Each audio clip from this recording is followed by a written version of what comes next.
All right, it's going to be a review for Behind the Mask, The Rise of Leslie Vernon. The next great killer and psychopath has given a documentary film crew exclusive access to his life as he plans his reign of terror over the quiet town of Glen Echo. So this is an interesting movie. I'm not sure if it all works, but the concept's pretty good. Shout out to Jim's Movie Channel on YouTube. Seems like a really good guy. He was kind of showing some of his Blu-rays, and this was one of them. He kind of described the movie. Thought it was really interesting, so I went out and got it. Directed by Scott Glosserman. He's done some few other things. I haven't seen it. Nothing since 2011. This is 2006. So basically, this group of journalists, Angela Geothals. Oh yeah, Robert Englund's in this too. Just a little bit. Kind of wasted, I think, but you could tell they probably had him for a few days, and that's it, you know. But yeah, her and her crew, Angela Geothals, are following around this guy, played by Nathan Basil, Leslie Vernon, his name. And in this world, you know, Jason is a thing. Michael Myers is a thing, and he appears sometimes and kills people. They even mention Chucky, but they're like real serial killers. And he is obsessed with them. And they're following him around as he's planning his, you know, piece de resistance of murder, basically. And then these journalists are documenting him preparing for his killing spree. He has targeted his final girl, who he thinks is a virgin, and she goes to the library a lot, and then her friends, they have like the jocks, and he explains, you know, like the group that you want to target. You don't want to just target a group that's only jocks. Like they you know, it's like a mixed group of people, and they're gonna go and party at this house one night, but he knows about this, and he is setting up the house and getting his makeup ready, his weapons ready. He even plants weapons at the house that break after one use. He visits a retired serial killer. I just thought it was funny how he talks about this. Played by Scott Wilson. Great actor. Died in 2018. Just an awesome actor in tons of stuff. In Cold Blood. In the Heat of the Night. The Walking Dead. He was probably my favorite thing about The Walking Dead. The Ninth Configuration. That's a weird movie. You want another weird movie? Check that movie out. And when they get to his house, he's in a deprivation chamber, as he calls it. I'm not sure that actually is a deprivation chamber, but don't they usually have water in them? But anyways, and he's like buried out in the middle of nowhere, and his wife tells them he's out there, and they wake him up, and he's been in there for days. And he does it so that he can, you know, control his body like a monk, kind of. And it's just funny the way Scott Wilson talks about this, that he's retired, and then he talks about the old days. He's like, you know, in the 60s and 70s. It's like it's much different now. He's like, these kids, now it's all preparation, and you know, and Nathan Basil is, you know, the new generation, and he's with his wife, and his wife's kind of laughing about all this, and then the journalist interviews his wife, and she's like, oh, you know, I wish he chose a different line of work that isn't as dangerous. And it's just so weird because it's like he's a like a serial killer. But yeah, this movie has just a really strange tone to it, like a weird sense of humor, where you know, she's talking to and interviewing these two guys, and they're basically violent serial killers. And they even have a barbecue with Scott Wilson and his wife. He's cooking up sausages, and they're drinking beer. So yeah, it's a strange movie. And then the second half is kind of when the first half of the movie's all that, and he's like stalking this girl, and she also works at like this diner. And one night he kind of messes with her because she's taking the trash out, and she puts this stone or a brick to block the door, but he's had it rigged where it has a wire on it because she uses the same piece of brick every day. And he pulls it, and the door shuts, and then he kind of walks out of the trees, and then she looks at him, and then looks, and then he's gone, and then she runs back into the diner, so she's not really sure what she saw. But even the journalist is helping him with that. And it's just a strange movie that if you're a fan of you know, Friday the 13th, Michael Myers, Chucky, I definitely give it a watch. It's only like an hour and a half. I'm not sure it all works, you know. Sometimes it's just sometimes a little of the scenes are a little cheesy. It's, you know, it's low budget. I mean, its box office of 69,000. It doesn't say how much its budget was, but it's got to be pretty low. And then kind of at the beginning of the second half, he goes and attacks her with the journalist lady, and they're all filming it. You know, it's like you have to get beyond that believability, which is totally unbelievable, because like they would be like aiding like a serial killer, which I'm sure, you know, it's illegal, but you know, she's kind of crazy too herself, this girl. And he attacks her in the library. He ends up killing one of the librarians.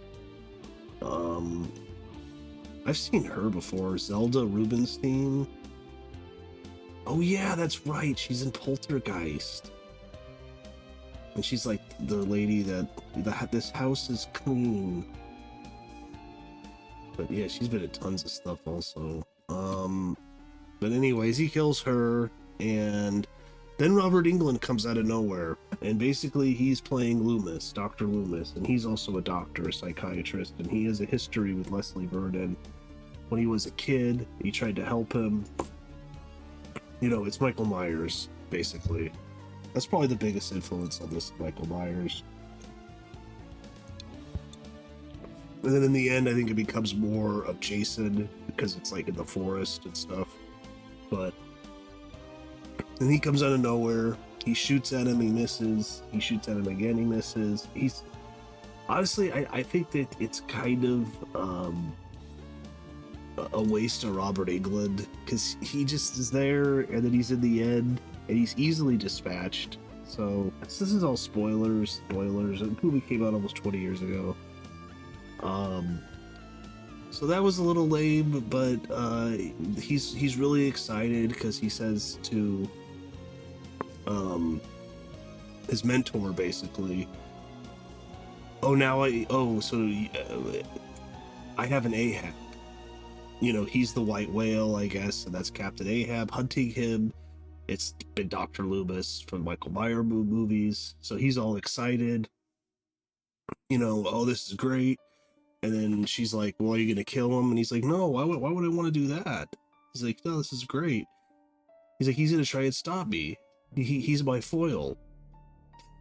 And I think the movie works though, even though it probably doesn't totally work. But the actor Nathan Basil is really good. I think every scene with him's really good. You really believe that he's gonna do this. He wants to do this. He's crazy enough to do it. Um, Angela Geothals is pretty good too. Scott Wilson's good in everything he does. So, and I kind of got the feeling that she's kind of like falling in love with this guy. Like at one point they're like holding hands when he's like getting all like, you know, talking about doing this and why he's doing it. It almost looks like she's like falling in love with him. And he says he's doing this because he has to balance the good with the evil, and he will become the evil to balance it. I mean, he's obviously crazy. But yeah, and then the second half, when they go into the cabin in the woods, they're with him, and I'm like, are they just gonna film him while he murders people? And he kills a couple people, but then he looks at her and he's like, oh, you have that look on your face. Takes him outside. It's like the look that you're about to try and stop me. And then he leaves them. They end up trying to go back in, trying to stop him. Excuse me. He can cut power, I think, to different rooms with just a clicker that he's set up. He's like set all this up. And that's basically the movie. And then they find out that the final girl isn't a virgin. And it's implied that Angela Geothals is a virgin, and that she's the final girl, because everyone else gets killed. Well, pretty much, except for one or two people.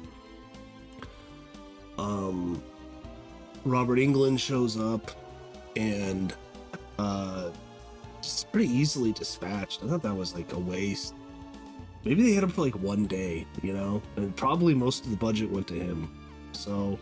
But it's a cool idea, though, to have a Loomis. It's cool to have him as the Loomis. You know, that's cool, because he's Freddy.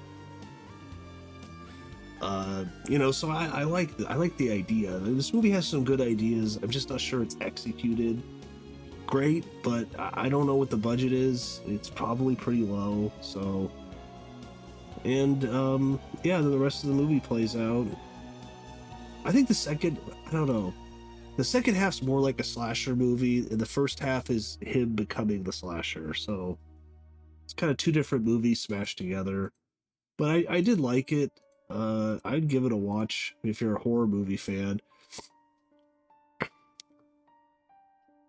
This is Zelda Rubinstein's last movie. When Leslie and the graduate students are scoping out potential victims at the school, he makes eye contact with a young woman. As this happened, 3 girls can be spotted playing. I noticed that jump rope in the background. This is a reference to Nightmare on Elm Street. Yeah, I noticed that.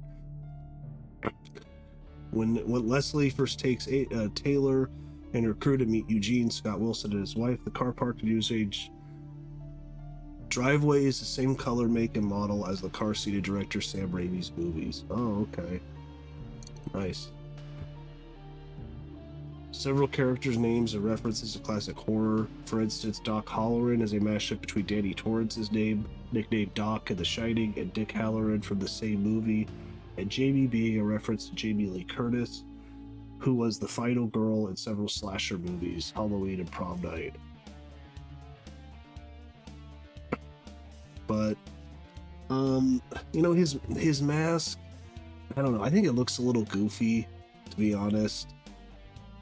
At one point, these two guys, like, they're like stoners, but they like think like he's like a scarecrow when they go into a room, and then he kills one of them.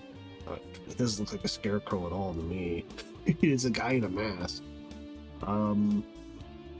Yeah, I think the mask is a little, I don't know. It just looks a little goofy. It's on the poster here. Not great. You know, but they didn't have much money, so. And, you know, just don't take the movie too seriously, I'd say, and you have a good time with it. It's definitely got its problems, but I did enjoy it. Do me a favor, smash that like button. Be great. It really helps the channel. And yeah, I think that's about it. Kane Hodder's in it? Oh, Guy at Elm Street House. Okay, so he's like in the background or something. That's cool. They got Kane Hodder. But yeah, probably most of the money went to Robert Englund and Scott Wilson, I would think. The scenes with Scott Wilson are great. There's even like a warmness and charm, but that's just probably because the actor's so amazing. Even though, like, it's like, you know, it's just crazy. He's like a retired serial killer. It's just funny, but and sick. But yeah. Yeah, it's kind of shot in this like found footage kind of horror way. There's a little bit of shaky cam, which I didn't really like that, but it makes sense because it's from the point of view of a, you know, a cameraman that's there, right there, shooting it as a journalist. So it's kind of like a documentary kind of feel. But yeah, Behind the Mask, The Rise of Leslie Vernon.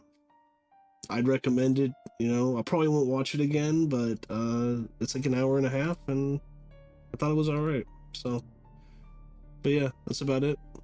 See you next time.